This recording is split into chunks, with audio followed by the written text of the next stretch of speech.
Elias didn't mind the isolation. In fact, he got paid for it. As a high-end freelance film editor, he spent his life in a soundproofed basement suite bathed in the calibrated glow of three 4K monitors. His world was measured in frames, bit rates, and metadata. He was a fixer, someone who took raw, messy footage and turned it into a seamless narrative. The job hit his secure server at 1:15 a.m. No name, just an encrypted file transfer from a recurring client known only as Darkman. Project, The Guest. 8K raw. No proxies. Do not color grade. I need a rough assembly of all the clips in chronological order. Pays $5,000 for the first hour. Final file must be rendered and re-uploaded by 4 a.m. $5,000 for 3 hours of work? Elias didn't ask any questions. In his line of work, $5,000 usually meant the footage was sensitive, corporate espionage, a messy divorce, or worse. He dragged the 4TB folder into his timeline. His workstation, a beast of a machine with liquid cooling that hummed like a sleeping predator, groaned as it indexed the files. He hit spacebar to play. The footage was eerily stable, shot on what looked like a professional cinema camera with a high-end gimbal. It was a point-of-view shot. The camera was moving through a street Elias recognized. 5th and Main. Great, Elias muttered, scrubbing through the timeline with his jog dial. Local indie project, probably another found footage horror flick. He looked at the metadata panel. Every clip had a timestamp and a GPS coordinate embedded in the header. Timestamp, February 22nd, 11:45 p.m. Location, 400 meters from current position. Elias checked his system clock. It was 1:30 a.m. The footage had been shot less than 2 hours ago. He continued to scrub. The character in the video was walking with a rhythmic, predatory grace. They weren't running, they were navigating. The camera turned into an alley, the one behind the old textile mill. Elias felt a cold prickle on his neck. His apartment building's back entrance was in that alley. Coincidence, he whispered. It's a popular spot for student films. But as he moved the playhead forward, the story became impossible to ignore. In the footage, the camera reached the back door of his building. It stopped. A hand entered the frame, wearing a blue surgical latex glove. The hand didn't fumble for keys. It pulled a small black magnetic strip from a pocket and pressed it against the door's card reader, and the reader blinked green. Elias stopped the playback. He zoomed in on the viewer window, 400% scale. The reflection in the card's reader's plastic casing was distorted, but he could see the silhouette of the person holding the camera. They were wearing a gray maintenance uniform. He looked at the smart home dashboard on his tablet. The log for the back door showed a maintenance override at 11:55 p.m. It's a prank, Elias said, his voice sounding thin in the soundproofed room. Someone from the Discord server must have found out where I live. He grabbed the mouse and dragged the playhead further down the timeline.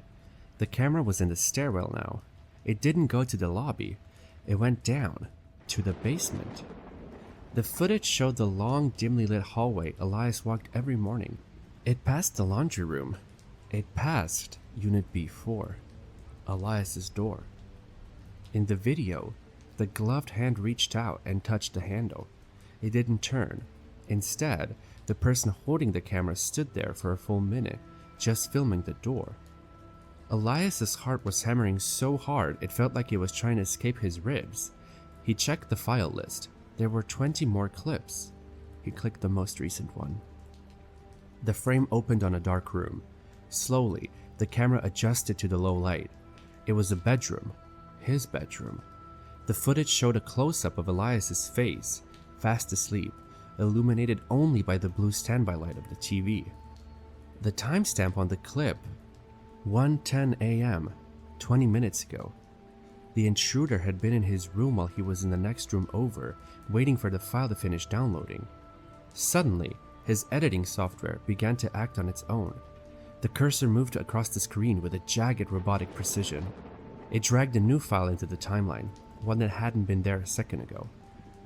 Final export.mov. The cursor hit play. The footage was a POV shot from the corner of the room Elias was currently sitting in. He could see the back of his own head. He could see his 3 monitors. He could see himself staring at the screen, his hand frozen on the jog dial. In the video, a shadow moved in the darkness behind Elias's chair. A figure in a gray uniform stepped out from behind the acoustic foam panels. In the real world, Elias heard the faint, metallic snick of a knife being unsheathed. He didn't turn around. He looked at the monitor. In the video, the figure was now standing directly behind him, the blade held inches from his throat. A message box popped up on the center of his workspace, obscuring the footage. Darkman. Don't drop any frames, Elias. We're about to render the final cut. The blade was a cold, microscopic reality against the side of Elias's neck. He didn't move. He didn't even breathe. In the sharp blue light of his monitors, he could see the intruder's reflection, a silhouette in gray, a face obscured by a professional-grade respirator mask. The bitrate is perfect, isn't it? The man whispered. The voice was filtered through the mask, sounding hollow and metallic. 8K resolution. You can see the individual pores on your skin. You can see your pulse jumping out in your neck. It's the highest quality footage you've ever worked with. Elias stared at his monitors. On the screen, the POV footage showed the back of his own head. He was watching his own life in a 2-second delay. What do you want? Elias's voice was a jagged rasp. I want a professional finish, the man said. He reached over Elias's shoulder with his free hand, the one with the latex glove. He didn't grab the knife. He grabbed the jog dial on the desk. You're the best in the business, Elias. People pay you to make the truth disappear. You edit out the drunk drivers. You scrub the blood off the security feeds. You resequence the timeline so the bad guys look like they were never there. The man twisted the dial. On the screen, the footage began to scrub backward. 3 months ago, the man hissed. The construction site accident. The crane collapse. You were paid to clean up the drone footage before it hit the insurance investigators. You cut out the frayed cable. You edited the timestamp so it looked like the inspection happened an hour before the snap, not 3 days. I just followed the client's notes, Elias whispered. My brother was under that crane, Elias. Because of your clean edit, the company walked away with a slap on the wrist. No negligence, no payout for his kids, just dead air.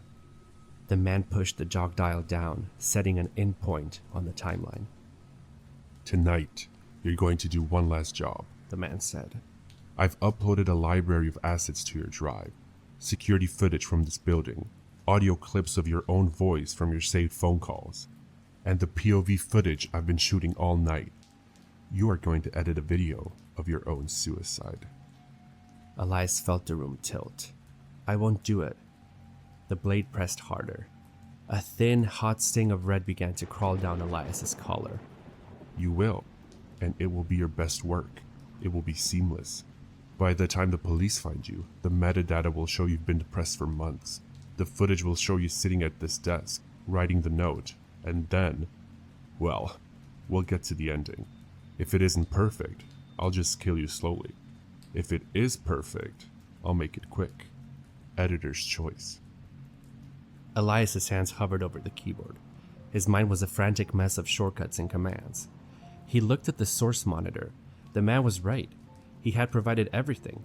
A folder full of B-roll of Elias looking tired, shots of his medicine cabinet, a forged suicide note in his own handwriting. Start the assembly, the man commanded. Elias began to work. His fingers moved with a muscle memory that felt like a betrayal. He dragged clips onto the timeline. He trimmed the edges. He adjusted the audio levels. But as he worked, his editor brain began to take over. He wasn't just a victim, he was a technician. And a technician knows the hardware better than the user. He noticed something on his third monitor, the network activity monitor. The file Darkman had sent was still bleeding. A constant stream of data was being uploaded out of his computer to a remote server. The man wasn't just recording this, he was broadcasting a private, encrypted review link to someone else. Elias looked at the metadata tab of the raw footage. Camera ID, internal clock offset, Wi-Fi SSID. Elias's heart skipped a beat. The Wi-Fi SSID was labeled Unit C1. That wasn't a random hacker.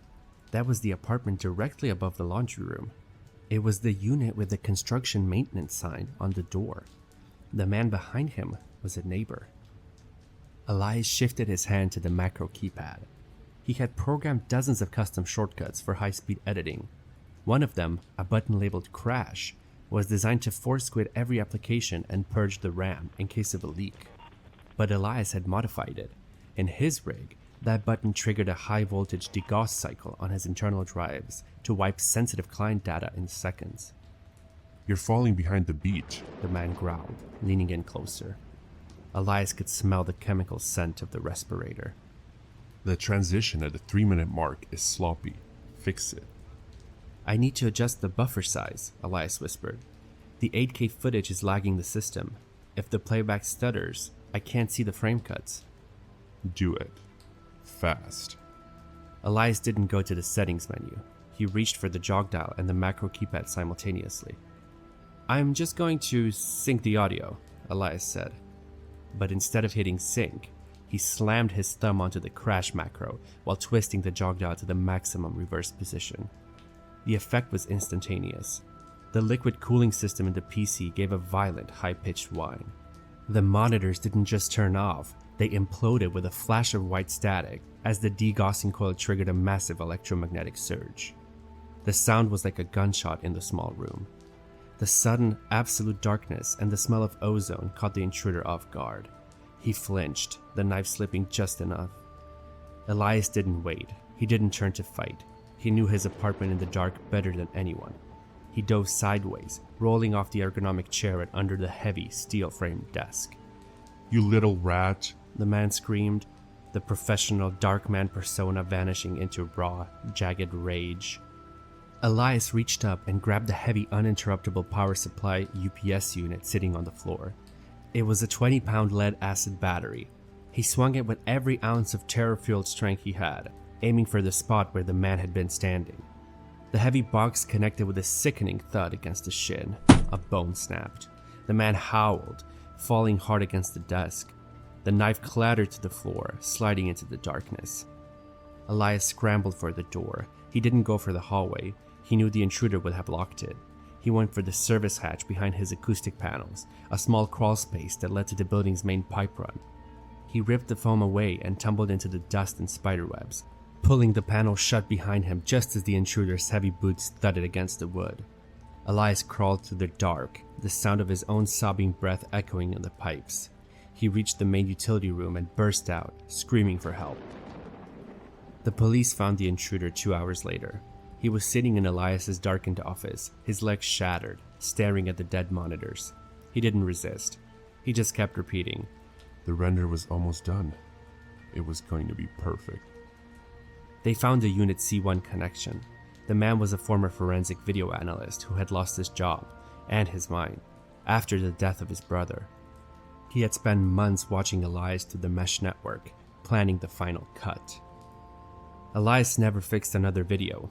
He sold his rig, he sold his monitors. He moved to a cabin in the woods where the only pixels are the leaves on the trees. He works as a carpenter now. He likes the feel of wood. If you mess up a cut in the real world, you can't just undo it. You have to live with the scar.